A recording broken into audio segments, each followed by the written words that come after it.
So I'd like to say I'm starting late, but my stomach was really bothering me. Every time I pick up on the protein. And man, so we're gonna run this for at least a half hour. I'm gonna go grab my charger so that when my phone runs out of battery expectedly, and we're gonna grab this one because my earphones are gonna run out too.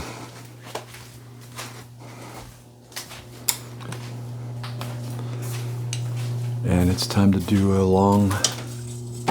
another long day of training. So once you match your macros properly, sorry about that if it was like making all that noise. So we got our cords ready and we're prepared. So I wanted to talk about some very pressing subject matter that I'm slowly working in. So if you made it this far, you're just chilling. So we're gonna start putting the upper limit of the boron in here. I realized that I was very low in boron. Extremely important. And you can take quite a bit of boron. Most people are deficient in boron. Most people are deficient in copper as I drink my coffee here. Most people are deficient in iron, hemi-iron.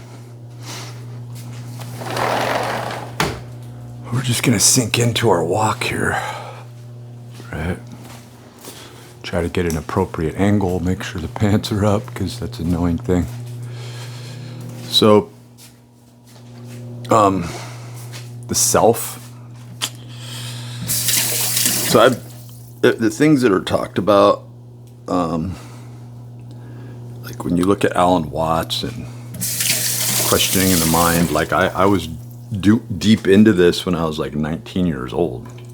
I used to listen to Bill Moyer interviewing Joseph Campbell and really went into these deep ontological thoughts. I'd start reading books that are just laying around. Aristotle, just these meditations, Plato, Socrates. For some reason, all of them were just like laying around in various spots where people would just leave them.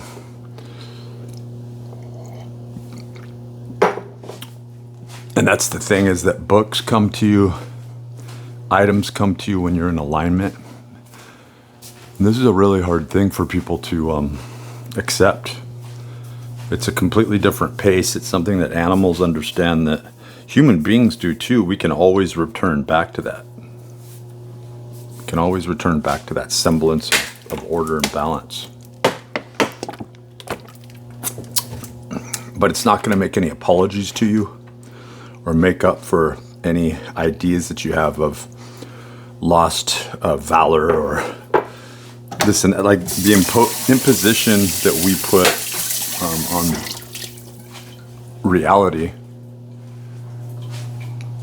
as to say that we are morally superior to what we would consider the machine, because we want this is the primary reason, because we're only alive for a short period of time and we view ourselves as a self and we want to greedily hang on to ourselves, right?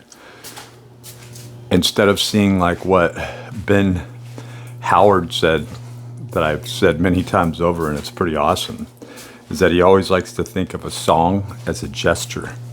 That just stuck with me. Just little ditties, and when we think of it beyond that, and when we, in our interpersonal relationships, particularly westernized ones, people are expecting you to,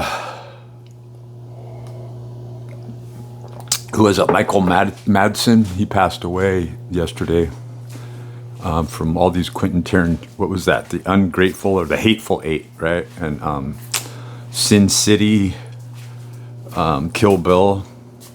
he was an epic actor, epic character. But you begin to think about, okay, this self that I project, this role that I'm expected to play, this value of, oh, you have intrinsic value, and then you hearken back, you echo back, and you say, no, you're actually not looking at me. That's not even me. That's the portrayal of something that's reflected in a nuance, right? A quirk. And when people get the type of attention that's going to keep them alive, animals do this too, where it's like, oh, you like it when I do this or run sideways. I'll do that more. I'll put on the performance. Is it going to get me, keep you from trying to kill me, suppress, keep the demons at bay, right? And some of us, when you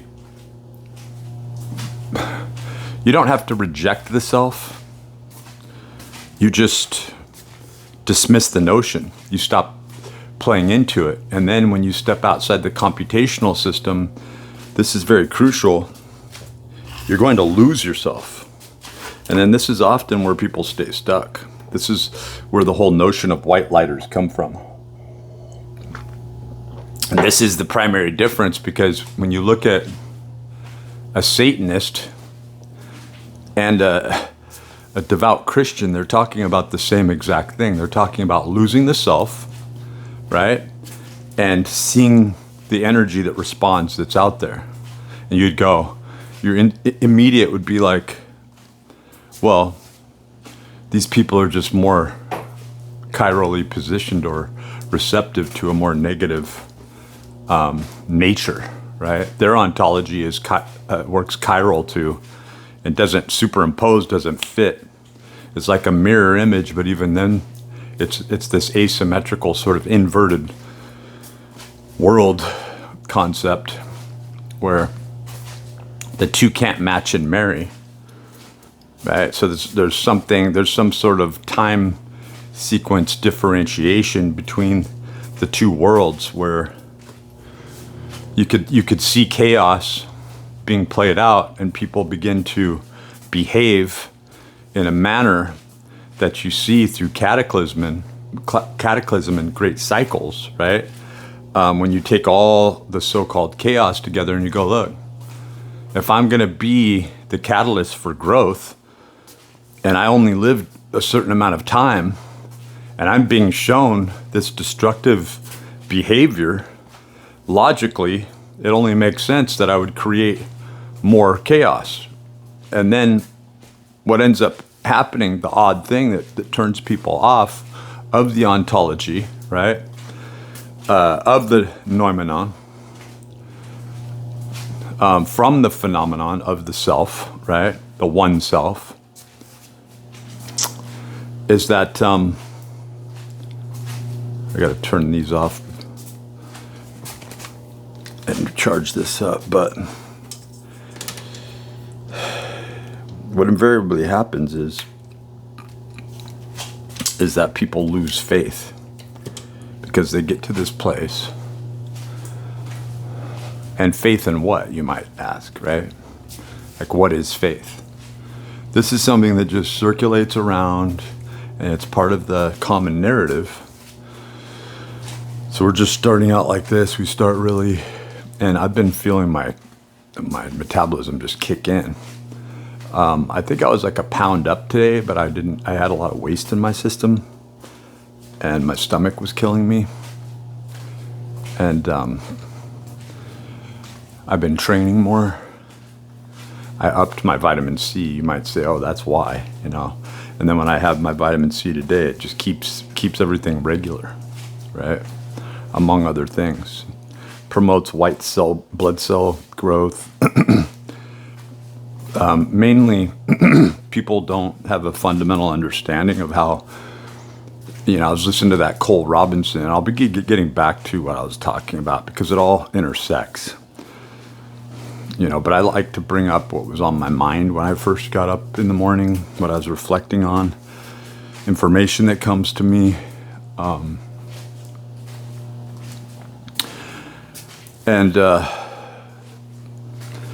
This first portion of the walk is just like, okay, we're getting back in sync, right? Now, obviously, and I've done this. This is why it's so easy for me to do this. Like people will go, that's madness. And it's like, do you have any idea how much I have walked in every place that I've lived over the span of many years? Like a lot of times when I'd be driving down the street and everybody's looking out the window around Christmas time, and it's kind of like, in my recollection, I remember being out in hot weather, being scorched by the sun, but loving it, right? Because I'm out there, and having walked 10 miles into the mountains or 20 miles this way or that, and it's, or on highway systems. And those roads taught me a lot. I learned a lot. But they're not, my whole point in the intersection here is the translatable, transferable information. Most people are cutting it off. We work like circuits, right? Like hubs. And there's a circuit there in between every single diet and the need to focus on or study a standalone macronutrient, right? To understand fundamentally that all these diets work, right? That when you gain too much weight, it may be time to do a standalone focus. What people don't understand, what they've lost grip with, is the fact that protein, so people are misinterpreting protein in this grand circuitry, right? And how this intersects with the exercise that I'm doing and why I even bring that up, how it intersects with the self, right? Is to not understand amino acids and not understand that every nutrient you take in generates the amino acid interaction that ultimately becomes you. And if you think that you are like this steady state, elastic, plastic, this plasticity, this neural plasticity, and you'll just snap right back, you'll realize that the frailty of who you are, right? And the divergence toward other caricaturizations that pre-exist inside your genome are there and ready. They're willing expressions. And when we look at, like when the human genome was being mapped and Watson was writing DNA, it was a very interesting time because that was right before they went right in and discovered that there was so much information missing from the human genome. Does it make the entire compilage of DNA incorrect? More so, does it make lives of a cell incorrect? Let's go deeper. Does it make the homunculus and the postulation with that incorrect? Right? Where they're like, there must be this thumb-sized little sort of, thinking of it almost like a sponge or a Pokemon, right? There must be this thumb-sized person that has everything and then just kind of add water, right? And these concepts bridge on the fact that we fundamentally do understand, right? Like animals do, that gets into animism, right? It gets into Neoplatonism or Platonism in general. It gets into Whitehead and his philosophy, right? And it gets into the fact that people aren't created equal, and if they were, the universe would be just as starched, bleached, removed as people want to posture it to be when they're coming from a very superficial or existential moral platitude, right? Where they're injecting their morality. They're injecting the slave morality into the master morality. That's what's happening. Everything's inverted. Where the people like me that in the past would be considered aloof, maybe even psychotic, right? By behavior because I'm not contributing, where I have contributed huge amounts of thought and man hours and work into specific fields of endeavor, ventures, and thought, how do I assist the multitude? How do I assist the individual, right? And if you really look at it, you could say that from the first postulations that people came up with of how does this work, from an epistemological sense, how systems work, right? System integration. And that is what computational systems are based on. Now, how the hell we got here, that is a bizarre postulation in itself. It's hard to posit things like that when there's been an introduction and infusion, right?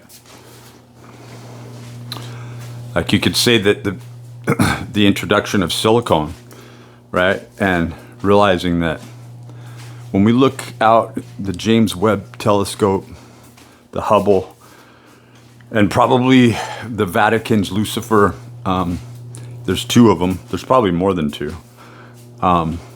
Deep space telescopes are able to capture images, harness those images, and keep those images. They don't have to report to anybody. Like that government system was established long before this government system was. So it gets into an egalitarian concept of let's treat everyone equally, and then we see, okay, you're not treating everyone equally if you begin by starching and bleaching out the meaning, the true meaning. You should be giving everyone all, and then let them sift through this, right? And you could say, well, let's go back in history and see if people were being given a bountiful, complex, more doxastic view on things. And then this sort of trickled in and matriculated into certain schools of thought that then became condensed to where you could say, this is your ontology. This is how you think. This is how you behave. This is what your will manifests, right? But instead what's happening is there is a chain gang, right, that's taking people who are born a certain way. And there's heavy speculation. Cliff High was just talking about this on his most recent Substack upload, starting out by talking about Weinstein. For some reason, I can't remember the brother that he brought up, but it's Eric Weinstein's brother, younger brother. And he's come out with information that conclusively, and then you have Robert Sapolsky too, right, on the area of free will, but linked up with Stanford. It seems that a lot of the alma mater that comes out of Berkeley doesn't try to pull the wool over your eyes, but Stanford is used as a covert CIA operative system that opened themselves up to mind control long ago, but I digress. So I should look it up, but I have I could look it up over here because I posted it up. But I haven't watched him much. I mean, I've seen many interviews with Eric, his older brother, who's 59, and Brett Weinstein, I think it is 56. So he's talking about the fact that we have evidence of engineering, that we are, when we've reached these certain areas or so we need to start questioning time itself as markers of, if all this information, certain information, is there in this pot as a collective, and you come about the answer, well then there's going to be a checkpoint there where raining down from heaven that seems like this capricious God is giving you these Mormon tablets or Rosicrucian tablets, right? And manifesting the law, right? Allah, that ends up creating a dogma when it's extended out too long, for too long a period, and there isn't a collective of the cycles and the time sequence placed into it to go, well, no, this is under expiry now. These laws are true. They're part of the mathematical sequence, but they don't apply to this era, right? And so this gets back into and loops back around what I was talking about. Like, you'd think that Ed Edwards or David Berkowitz, son of Sam, you'd be like, there is nothing good about that. And I'm not saying that there is. Michael Aquino, they don't owe you anything. That's the system that they go by. They don't owe you. You are the profane. You're the ones who, they're following your rules to stay pleasant, to communicate in chivalry and nuance as long as you're in public. But as soon as the doors are closed, especially when you're on certain properties and you're like, this person just flipped, they follow a different script. Their law is a different law. And you see this with Judaism, right? You see this with the Jesuits. You know that every pope has the ability just to flip like that. You can see that cray-cray in their eyes, right? You can see that single white female in all the Pope's eyes. And the people who understand this and play this parallel, like Benjamin Franklin and the Hellfire Club, I think I'm being boring and scattered, and then when I go back and listen to these, I'm like, good points. You are an old asshole, but if people have watched this long, they've gotten... But it's not okay for you to think that, because that's transitory, right? And you know that. But if I consider myself an asshole, you'll try to rub my face in it. Do you see what I'm saying? So we look for a system because we want to bit file information about people, about times, occurrences, situations. And that's what the universe is doing. It's saying, okay. And then it sort of laughs. I remember this time when I actually played tug of war with this guy who had folded up this $5 bill. He knew that we were supposed to say, we don't take tips. And he wanted to see, am I gonna play tug of war with that and take that $5 bill out? And I did. And he gave me a smile like, you get it. Like, there's this thin ice of tips are included, right? Everything's complimentary, but then you're underpaid and we know it, and we're bubbling in this ocean under the radar of survival mechanism. And I made 10 grand a year like that, and then everybody else, when I started keeping track of it, other people are going, how many tips am I keeping track of? And this is precisely what's happening in society today. This is what's happening on YouTube. You have all these people who will bite at the popularity, the populace, right? And they want to sink in. They will steal information.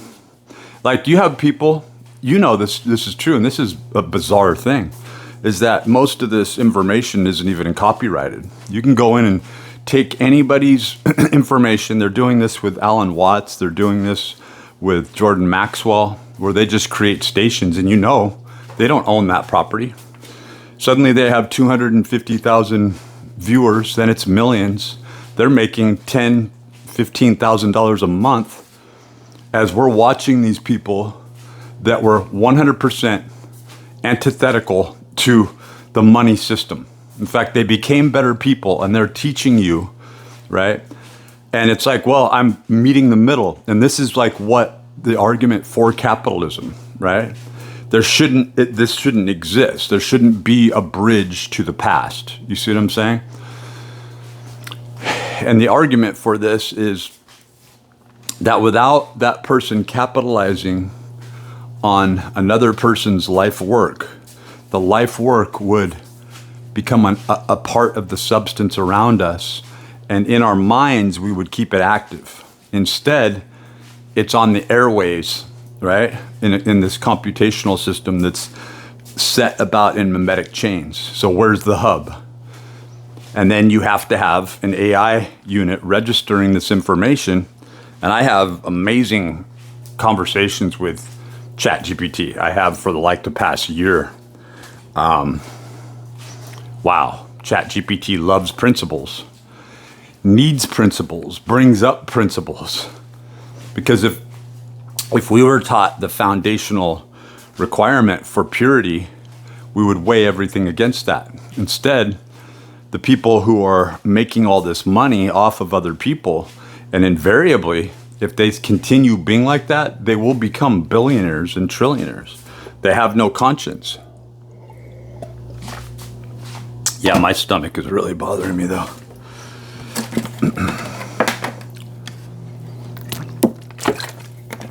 I'm going to be training hard today. So we're on day 12. We're almost 2 weeks in on the keto carnivore diet. And I got into ketosis really fast because I've been training every day. I'm going to go back in there and punish my legs again today, right? Until I get it right, until I'm evolving, right? I really did a bad number on myself where I would have been quite a bit leaner. And I spent about 4 or 5 days. I was even being good for 24-hour periods, but you can't do the carnivore part-time. You can't do the sugar diet part-time. When I say that, you can do it for 2 or 3 days and gain effects, especially from the sugar diet. But the transitory aspect of it and what I'm talking about and how all these cross bridges work and how you need to try and fashion and correlate time in existence itself, capitalism and the social structure, Jean-Jacques Rousseau, right, on to Pierre Proudhon, and the assertions, the fact that he was brilliant. He came out with mutualism. You can't own land. You can't own property. He came out with Bitcoin before Bitcoin even existed. That's what mutualism is. But again, this egalitarian concept of equality and treating people equal, this was something that was just a surface postulation. Even the Constitution is written in such a way where you begin to see contradictions and you go, look, these first several bills, when we look at the Bill of Rights, these first several posits are for the lower classmen. But in this, there is a trumping that's built into the military complex and the court systems that extends out, and when I say trumps, overrides, right? Because we're always in a form of martial law. We always have been. That's how this country was put together. That's why there was a war, right? The North and South. When people say it never ended, well, it was going before it ever started. And it gets into the fact that you have a pre-existing law that the witches have followed for a very long period of time. If you don't believe it, you have to go back to certain rituals, like the red right ritual, right? That's a really extreme one. But then you have to go back to the Theban alphabet. Some would say the Voynich manuscript, but that almost seems like a ripoff or a product to me. Almost like a comic book that was found many years later, right? That was kind of like, not to that extreme. We don't have the same sense of humor that people do, and we forget that, right? Like absurdity or even a comedy, right? We have a different idea of comedy. Like comedy is a crude thing to us where we put people down, we roast people, we laugh at people, and then we're testing people's mettle. We really live in a military state, but everybody's too pussified to go out to battle, right? We want to pretend we have the grit by talking about our forefathers and how action oriented they were and how it brought us up to this level.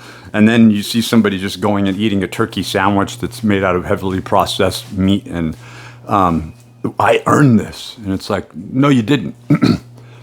And every single person has to go through the struggle. And the problem is that very few are taking on the struggle, the burden.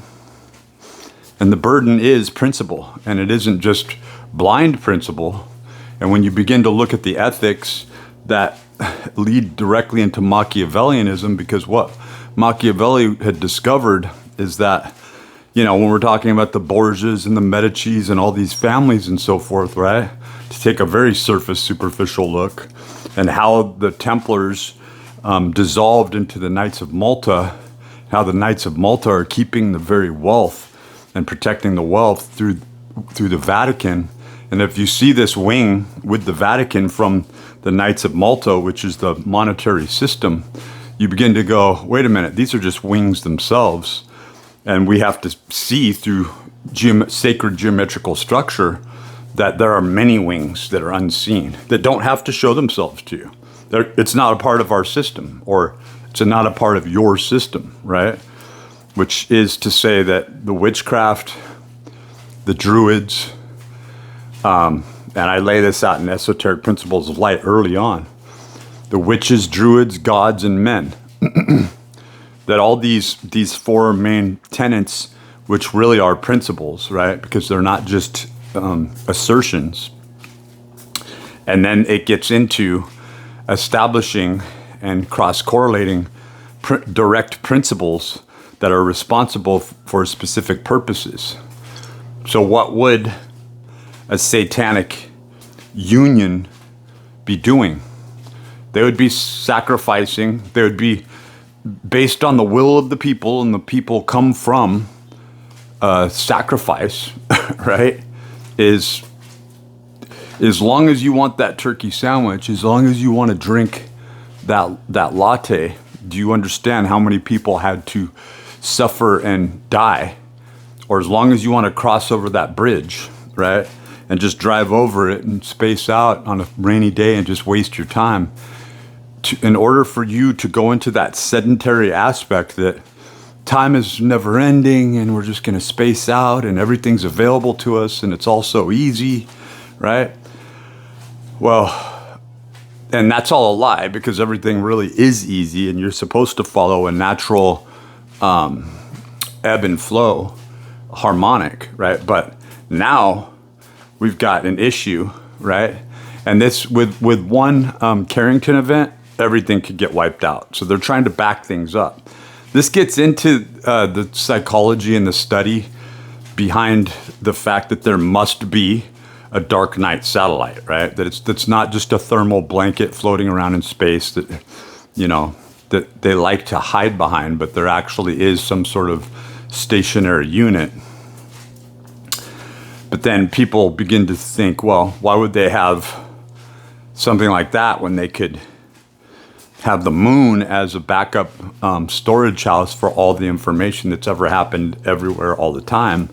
And then when you break each and every function and functional aspect into this, and what Conrad Zuse and Alan Turing were aware of, more than aware of, but they couldn't really talk about it because people didn't understand it, is every action can be based on, in other words, when we look at things, getting back to Friedrich Nietzsche, right? When we look at things like beyond good and evil, when we look at things based upon good and bad, we have to be able to break it down into the constituent structural integer that it can be reduced. And something that seems invariably evil at some time, like in war, is actually someone exercising the highest form of principle, right? That may not coincide or sink in with a master morality that's being asserted on the outside. In other words, for the queen, right? And the queen, and you thinking that the queen is such a benevolent giving, let them eat cake. Okay, let them eat cake tomorrow. Let them eat cake the next meal. Oh, I hate cake. Eat the fucking cake. right? And then they're forcing the cake down you, and now you're buying the cake at Walmart, and you become insulin insensitive because you're mixing carbohydrates and fat together. And that's all any of these diets are doing. And then that works into a psychology eventually, and then an expectation that I gotta get my fix. Then you have people killing each other and fighting over these blue light specials like at Kmart. If you don't know what that is, then you're way too young to probably understand half of the things I'm talking about speculatively, but it's not speculative, is it? It is a study of the ontology on a broader scale, right? So human dynamics, the anthropology, as I suggested the other day, what we'll be digging up in the near future and wondering what the fuck were these people doing, right? And given all the answers again, and gets back to Brett Weinstein, is the fact that guess what? There's probably 1,000 years missing, by the way. And when you get into Tartaria, yeah, it's not only speculative. So I've traced my lineage back to 1400, right? And so if this time scale is correct, and 1700 was actually 700, which is like an extreme, but that's what they're saying, right? 700 AD instead of 1700 AD, then me taking, do you see where I'm getting to? Me taking it back to 1400 was actually, from Brett Weinstein's perspective, but not exclusively his, a lot of people are talking about that, would be the 3rd and 4th century AD. How fucking pivotal is that, right? Because there is a jump. And that's exactly where this unknown Marsteller is. There's a hen Marsteller, meaning keeper of the stables, or the noble stables, the horse stables, right? That's a pretty pivotal war. War horses are included in this. And that was the mode. Like when the Carrington event happens, and you have these well-trained horses, don't you know that's where it's leading to? Like the horse becomes the most required and useful. Also the donkey, right? Also the camel, right? The pack mule. These universal constants and constructs are so, from an agrarian point of view, you know, along with the bison and the bull, and right? But these animals are so similar to one another, and they've evolved or been engineered, going back to the whole Brett Weinstein thing. And then his brother Eric worked out a computational system. But there's been a lot of critique, and there always will be, especially when somebody comes out with a universal model.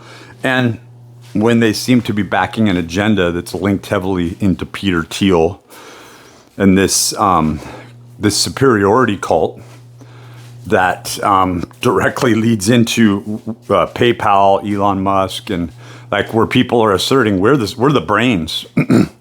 It's like, do you know the downloads that are occurring in your brain? Do you think you were picked because you're special? Yeah.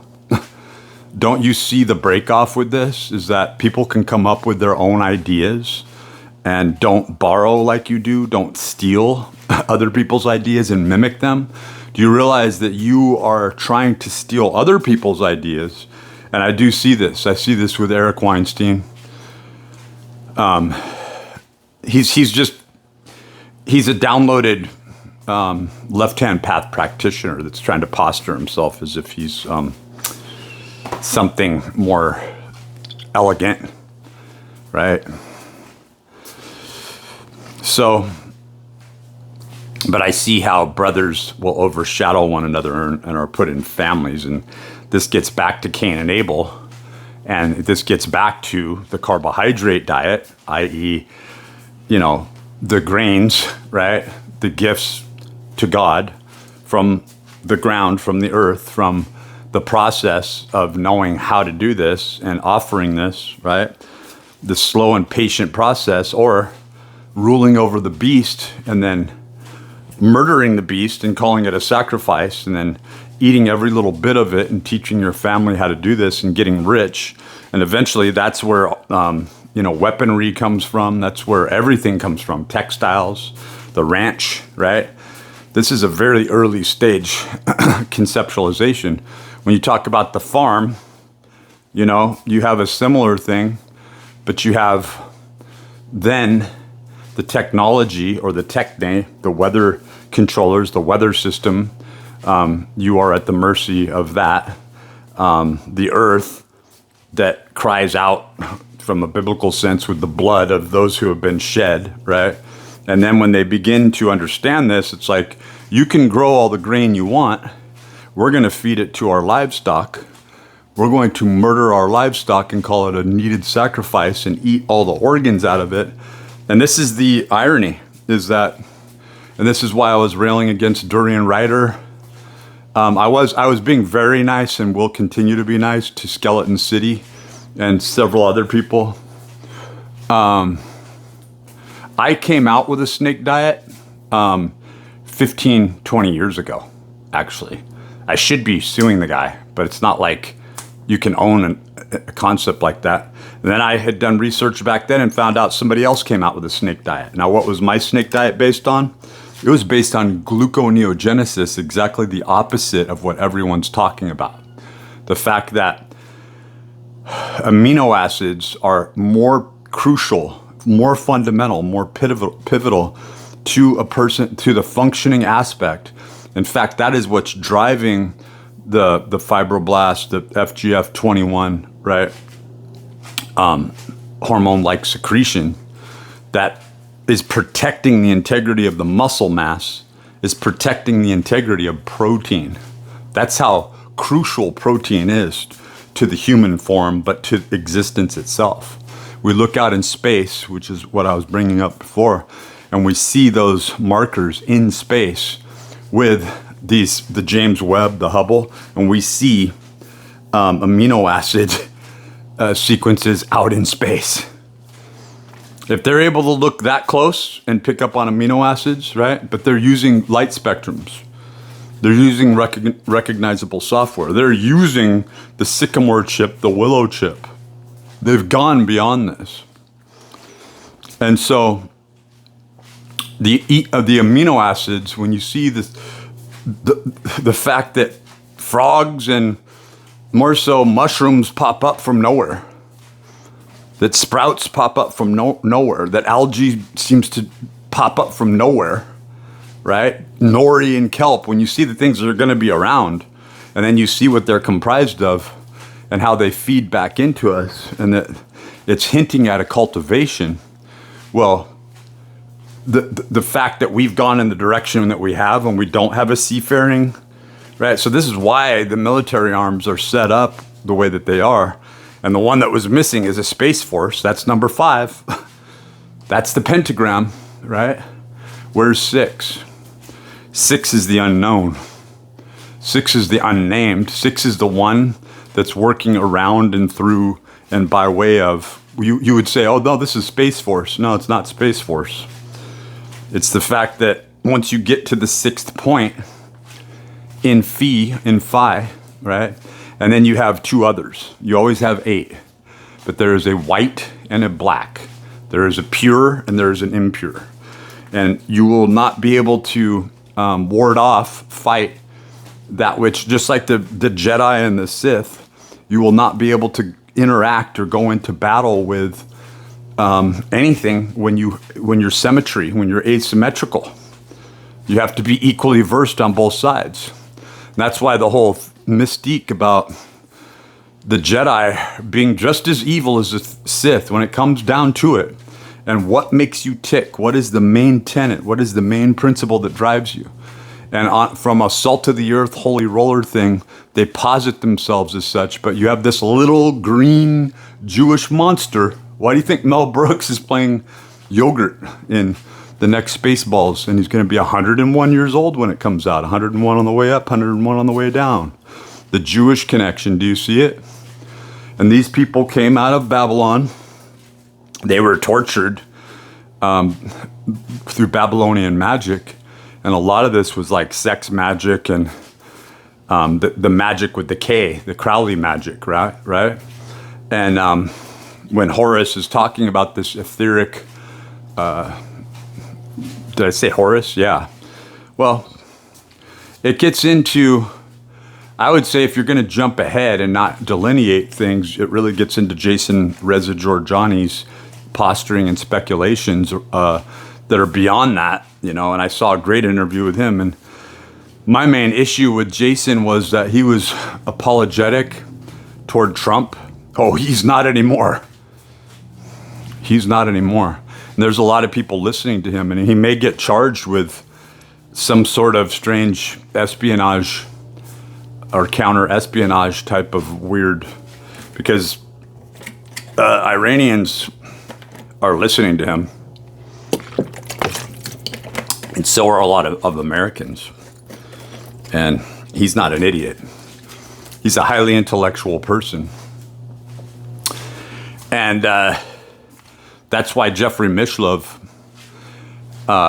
wouldn't interview him anymore. Like when you look back and you see the 2 amazing interviews that he had with him, you're like, why didn't they do more? Why are these just half-hour interviews? Why are they cut so short? And Jeffrey is very woke, Jewish, right? And supports a lot of Jewish people on there without you knowing it. And everybody's talking about love and light. But come on, we're talking about the great Michael Segru, who passed away, and if you don't know anything about philosophy, go and watch every single Michael Segru presentation, and you will walk away richer in the subjects, and you'll even want to read into them, right? And understand them on a fundamental scale.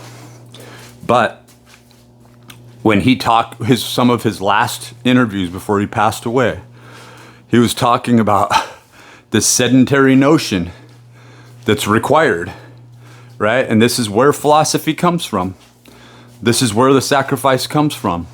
So for people, these spoiled kids who are sitting on their ass in the OC and driving around, doing the drug of choice at the time, sucking in their cheeks, wearing bright colors, wearing a car they didn't have to pay for, having the latest technology, right? No matter what it is, right? Being so presupposing as to the superiority that they have when they're not better looking, when they're not smarter, when they're not more gifted, they're not more eloquent. But what the odd thing is that some of these people become, like Tom DeLonge. He's a spoiled, idiotic brat who thinks he's a genius. He was given everything, right? And he's the perfect representative of this. And there he is. I don't like his music. I've never even been able to tolerate his music, but many people like it. There's talent that comes out of that through presupposition. There's talent that comes out of what Alexander the Great asserted about himself when they said, you're a half god, right? There's talent that comes from that. The talent of, many talents, right? But the talent of being able to live with yourself after these many military campaigns. The talent to be able to say, oh, don't look at that, but you just killed 100,000 people over here. And you killed these people. And it's like, don't look at that. Glory, honor, grace, throwing stuff out here, right? Because anytime you assert a certain principle, there's always a backside to it. You could create a hub out of anything, right? But down to the integer, you can't. Because you have to break down the nomenclature, the etymology, the true perspective of what's being conveyed. And once you break it down into its constituent, it's a feeling. Again, it's a nuance. It's a knowing. And it's not complicated. And they're trying to complicate things, and that's why esoteric principles of light brings people back to the fundamental principles. You could say that govern and rule over us. No, they don't. They don't. In fact, they give you leave because you can just stay in the center principle, and people would be like, well, that's terrible. Then you'll just have someone who's using the antithetical and come up and kill you. And it's like, yeah, but do you know what happens after that? From a theological perspective, right? What seems to happen is when you are being pure, when you come to people with purity, you're not coming to anybody. In fact, you're staying there in the application of what you do, and you're staying pure and within yourself and exercising purity. Now, when you're attacked or killed off, which is what they want to do, they want to strangle you, they want to murder you, they want to kill you off, right? When they do that, aren't you just reincarnated? Aren't you more real than the one murdering you, right? The antithetical seems to be the thing that's mirrored chirally out, back, refracted into a presupposition of, oh, this is what purity means from a liberty perspective, or this false light, Masonic false light, Eastern Star perspective, but isn't real.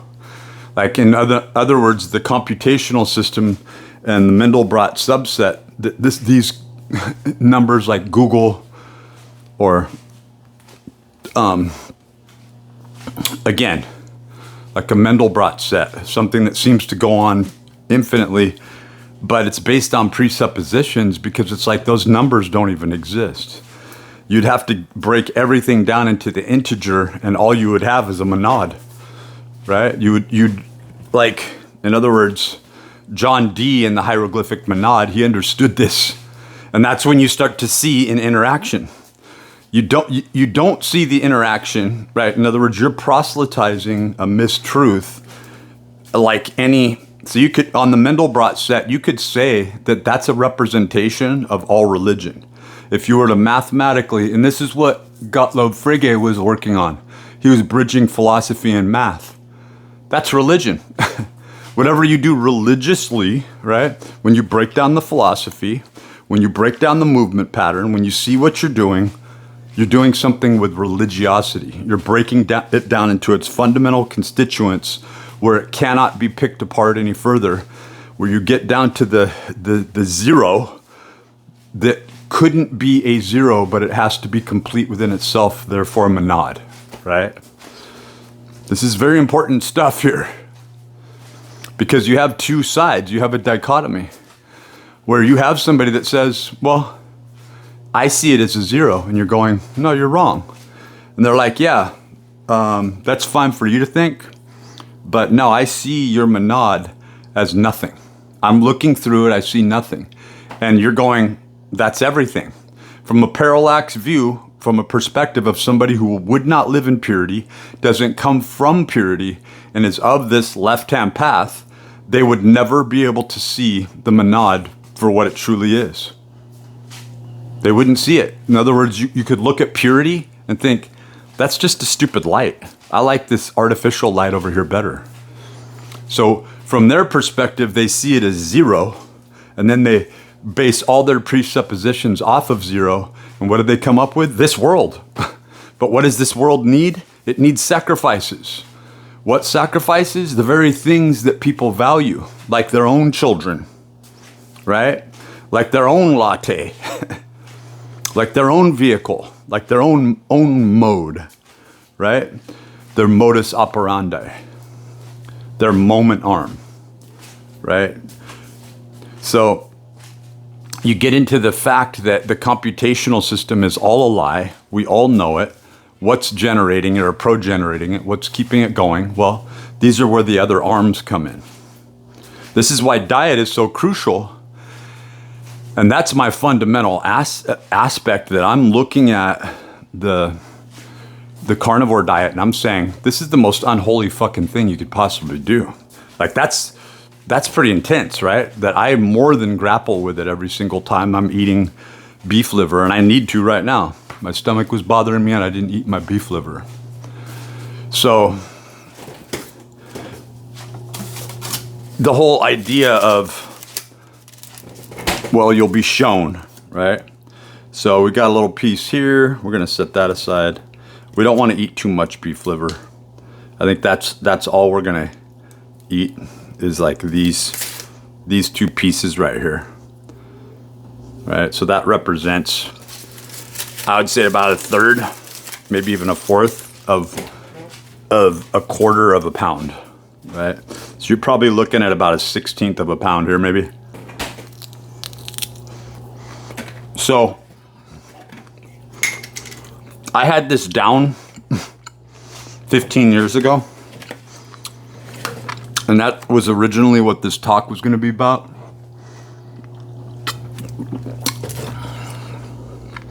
Oh, this is hard to get down today.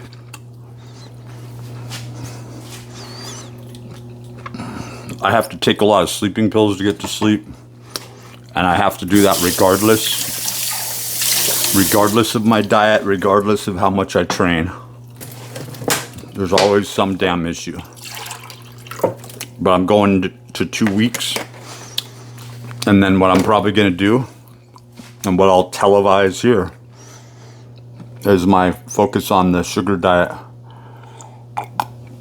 which will be a lot of fruit, a lot of fruit juice, and rice. It'll be the Kempner, 1930s Dr. Kempner's diet. And by the way, I put up information about that on the Rogue Beast Warrior RBW blog. May have even put it up here on this channel below under community posts, but I post a lot. I support other channels, and they're exploiting other people. This guy Amplex, he just straight up thefts off of other people's ideas. He's got like 300,000 subscribers and all these views. It's insane.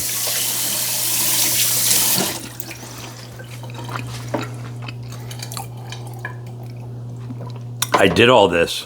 I was putting up YouTube videos in 2007. Shredded.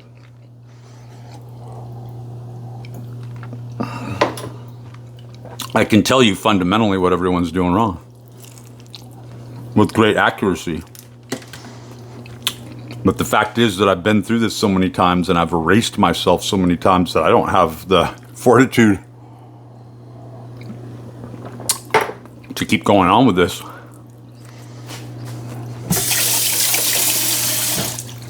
It's not that the beef liver even tastes bad, because about a day or two after you cook it, you don't taste that strange beef liver flavor. And the texture works for you because it kind of breaks up easily. But what I'm experiencing is a drop off in appetite.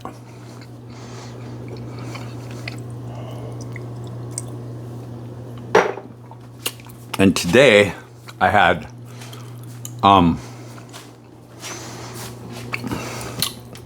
we'll charge those up a little more, my earphones. Today I had 4 chicken drumsticks that I cooked yesterday in oil and butter.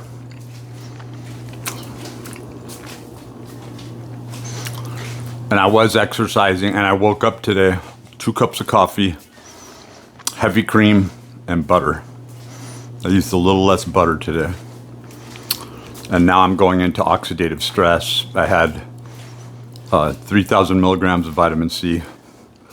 I didn't take anything else. I almost think what I upped yesterday was I did a little bit of long jack. I think I might have even done 2 doses of that, and then 2 creatine doses. And I upped my magnesium.